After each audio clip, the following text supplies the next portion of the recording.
ya charlamos un poco con Santi, con Santiago Moreno, sobre qué es Pórtico. Vamos a volver con vos. Pero hagamos de cuenta que algunos se han enganchado ahora, entonces vamos a empezar de cero.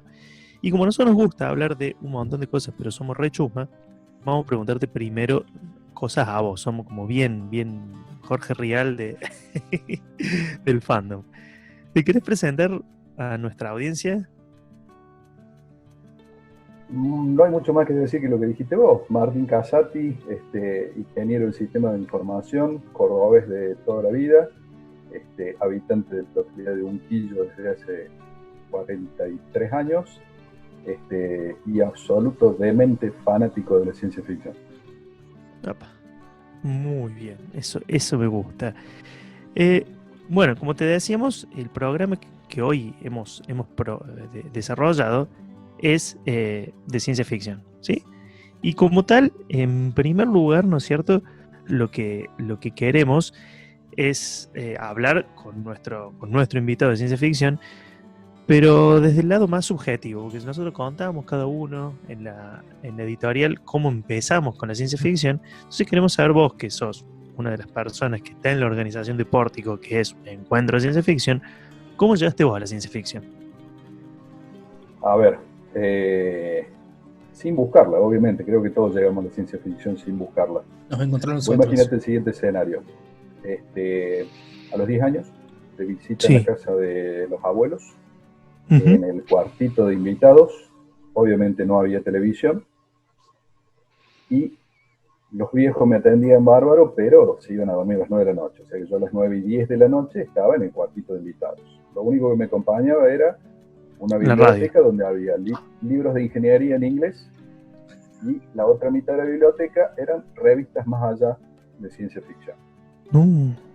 A los 10 años al inglés no le hacía, así que inevitablemente entré a leer ciencia ficción. Y bueno, sigo leyendo ciencia ficción, ahora escribo ciencia ficción, ahora miro ciencia ficción, ahora organizo ciencia ficción. Bueno, una cosa trae la otra. Fue amor a primera vista, digamos. Fue amor a primera vista, eso está exactamente. Maestros, esas revistas, o sea, cuando uno a veces ve en las redes sociales, cosas, las Weird Tales, es decir, revistas norteamericanas, pero acá teníamos un montón. Había realmente, yo he visto, yo no soy de la época de las revistas de cuentos de ciencia ficción, pero me recuerdo haber visto en las casas de compra y venta, porque unas que editaba Minotauro. En aquella época eran una bomba. Las colecciones de Minotauro eran, digamos, la parte más seria y la más elaborada de la ciencia ficción. Sí, están de todos los autores. Entre las cosas heredadas estuvo esa biblioteca y estuvieron muchas de esas revistas que yo leí cuando tenía 10 años, todavía las tengo. Qué lindo. Y esas cosas tenían una particularidad, eran muy original la forma en la que estaban escritas. Porque, por ejemplo, tenías notas científicas junto con cuentos. Tenías correos de lectores donde te hacían llegar las preguntas. Y había una variedad de temas, entonces medio como que te enganchabas por algún lado donde ibas a agarrar la vuelta. Y ya agarrabas. Martín, ya agarrabas viaje, ¿viste? Somos un programa de jugadores principalmente. Todavía no jugadores anónimos, pero jugones, digámoslo así. Y te preguntamos, ¿jugás algún tipo de juego de ciencia ficción? Lo que sea, ¿algún tipo de juego de temática de ciencia ficción? Soy muy fanático de StarCraft. Juego de estrategia en tiempo real. Soy muy fanático de StarCraft. Tenemos acá un jugador acá. Me gusta jugar la historia. O sea, me gusta jugar una película interactiva. Me parece una de las mejores historias de ciencia ficción que he conocido. Me fascina precisamente por la forma original y seria del argumento para hacer un juego. O sea, mira, está el preconcepto de decir, bueno, no necesitas mucho argumento para hacer un juego divertido. Yo me quedo más por el argumento que por el juego. O sea, me fascina la gente que escribió eso. Me merece un aplauso de parte mía. Me lo debo como juego. Es excelente. Aclaro que soy malo jugando, O sea, con todas las letras. Soy literalmente malo. Pero bueno, estoy jugando un libro, así que yo con que vea la historia y siga la historia. Ya está. Y lo pongo en modo fácil. Lo pongo en modo fácil para que avance la historia, si no. Sí.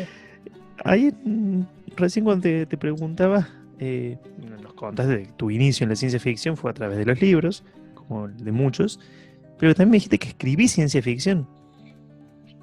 Escribo ciencia ficción, exactamente. ¿Nos podés contar un poquito sobre tus obras? Culpa de una profe en el secundario. Siempre pasa que cuando vos lees mucho, a veces lees cuentos que no te gustan.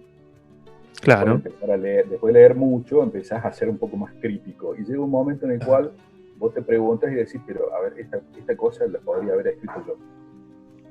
Literalmente vos te decís, eso lo podría haber hecho yo. Claro. Una vez me pasó con una profe de literatura en el secundario que nos había dado, no sé, había que analizar un cuento de Cortázar, una cosa así. Y yo muy bocón como siempre le digo, pero profe, esto es aburrido. Y la profe, en lugar de mandarme a leer el cuento de Cortázar, me redobló la apuesta y me dijo, ¿por qué no me escribís algo vos? Y analizamos lo que escribiste vos. Claro, obviamente me echó la falta de envidia, ¿viste? No me podía arrugar. Claro. Terminé escribiendo Cyborg, mi primer cuento de ciencia ficción. Horrible, pobrecito. Pero bueno, o sea. Pero con muchas ganas. Claro, fue el primer cuento. Ya de ahí había que seguir escribiendo, o sea, no había otra temática. Sí. ¿Escribí de una temática en particular o ciencia ficción todo lo que entra? ¿O tenés como una línea de...?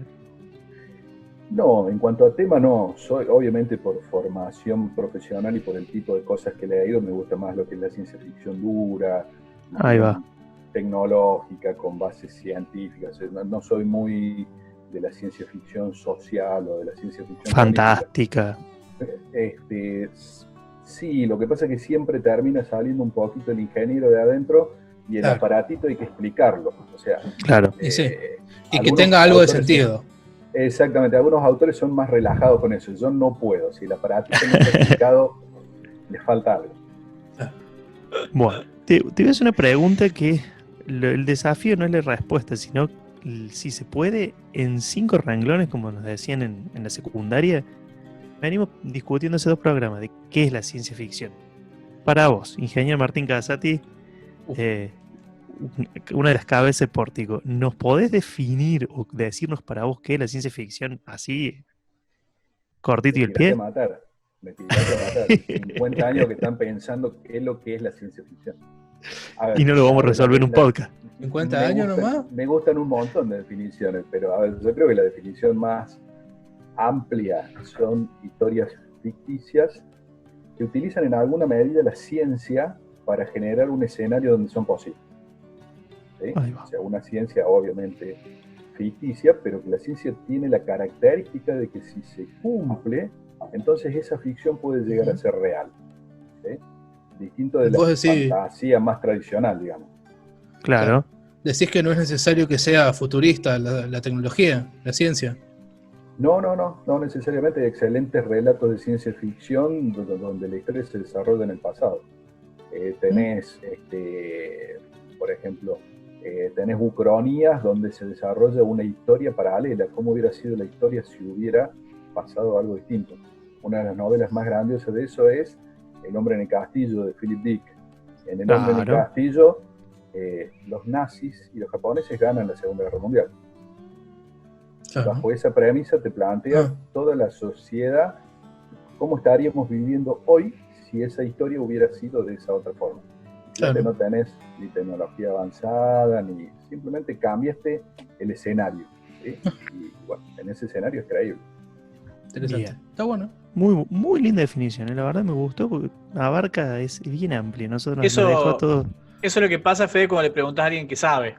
Exactamente, por eso lo trajimos. Íbamos a hacer un especial de ciencia ficción y vamos a hablar nosotros tres. Quiero que charlemos un ratito sobre Pórtico.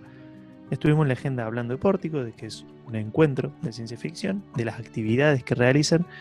Pero contame un poquito cómo nació Pórtico, de dónde salió la idea, cómo... Y a ver, Pórtico nace de esas ideas locas que solemos tener, que seguramente ustedes tuvieron para crear el podcast. ¿Cómo surge? Pórtico surge en cuanto a su idea en base a una columna editorial que escribió Laura Ponce, que es una editora y escritora argentina. La columna se llamaba La importancia de reunirnos, ¿sí? Y en la columna exploraba por qué el fandom de ciencia ficción tiene que encontrar un lugar a donde juntarse físicamente, a donde intercambiar ideas, etcétera, etcétera. Eso sirvió como una idea base, una semilla. En un cierto momento me encuentro con una persona con la cual interactué muchísimos años de forma virtual, Chinchilla Raquena, una ingeniera de la Universidad Nacional de La Plata. Ella viene a un congreso a Córdoba y bueno, a ver, nos veamos las truchas, a ver quiénes somos. Y sentado en un café en el patio Olmos, charlando de un montón de cosas, me dice, che, quisiera hacer una actividad de ciencia ficción en la universidad. Hagamos algo, lo usemos como lugar para que la gente se junte.